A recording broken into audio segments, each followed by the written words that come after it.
Hey y'all, Reverend Fox here, and I'm back with the long-awaited tutorial on how to properly clean your Shemagh. I'll also be presenting a few methods for drying your Shemagh as well as covering storage methods. For the purposes of demonstration though, I will only be washing this one Shemagh. You will need 2 bowls, buckets, vats, whatever suits your wash load. For colors that are vastly different, such as a red and black like I'm washing here, and a blue and white, wash and rinse in different bins entirely.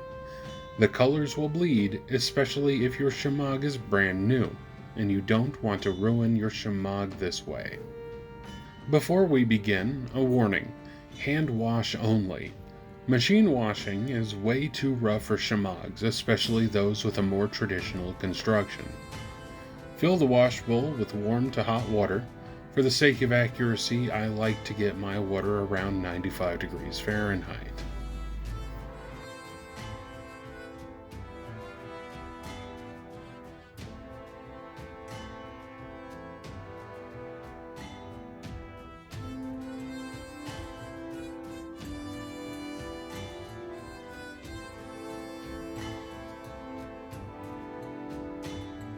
You just saw me pre-soak my Shemagh. This helps the detergent penetrate the material fully. Now you will only need a small amount of detergent, maybe 1/5 of a cap will do, even for multiple Shemaghs. My preference is Persil with Oxy for its sanitizing properties, but any mild detergent will do. Lightly stir the detergent in. You're not aiming for suds here.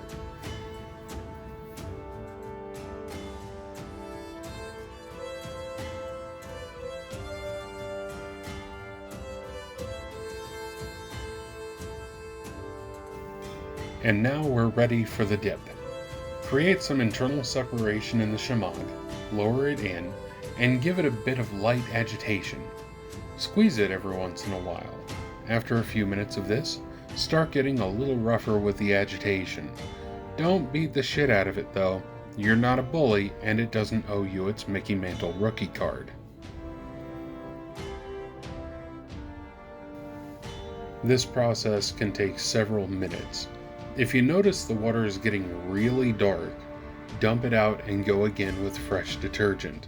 Remember, this is going on your face, and you don't want to breathe in whatever bacteria and other shit might be growing on it.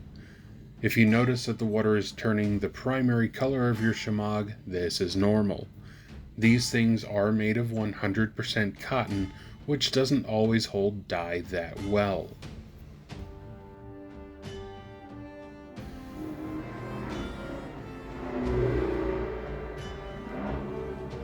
Christ, even indoors I get interrupting car. Once you're done with the wash cycle, let the Shemagh soak for 5 to 10 minutes, depending on how soiled it is. You can pre-fill your rinse bowl with cool water at this time.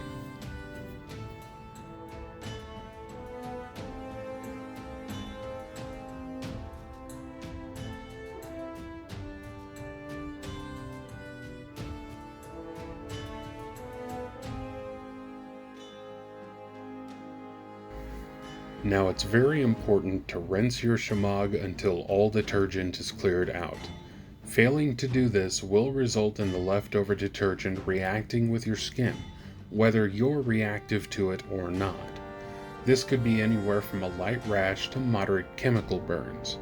In previous videos, people have pointed out the psoriasis in my beard. This was caused by being in a hurry during COVID time and failing to rinse my Shemaghs thoroughly. Believe me, you only learn this lesson once. Take your time rinsing, and refill the rinse bin as many times as necessary until you see absolutely no more suds forming.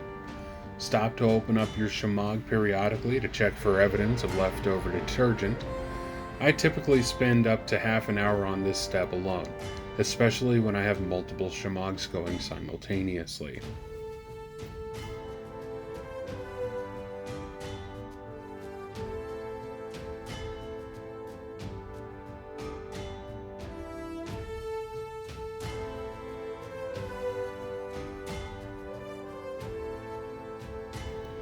And look at that. You have a clean, sopping wet Shemagh. Now to dry it.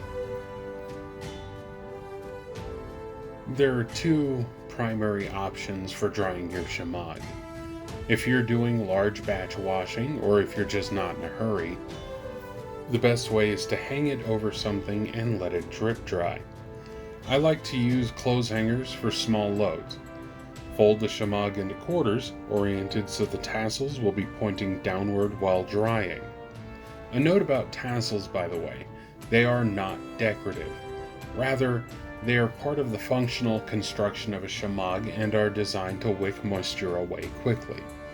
I'll explain why this is useful in another video.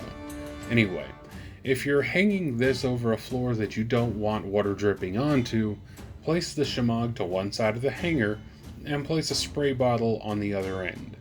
This will off-balance the Shemagh enough to where it'll drip onto a safe surface.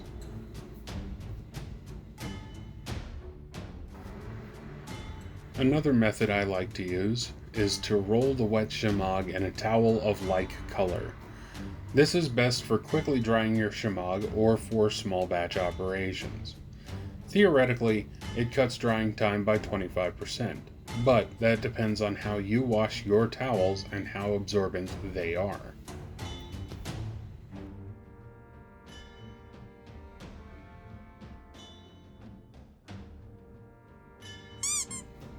Now, on to prepping your Shemagh for storage. I'll demonstrate two methods that I use. The first is the triangle method. First, you'll want to lay your Shemagh flat on a large surface. Beds work wonderfully for this. As you flatten it out, inspect it for any signs of wear or damage. Take the corner of your choosing and pull it to the opposite corner to form the default triangle. Fun fact, by the way, some people develop a favorite corner, believe it or not. For this Shemagh, my favorite is the upper right corner. Anyway, fold the triangle in half up to 4 times to shrink its overall footprint to whatever size you prefer. This is great for short-term and quick deploy purposes, as it eliminates the added step of unfolding a square and then refolding the triangle.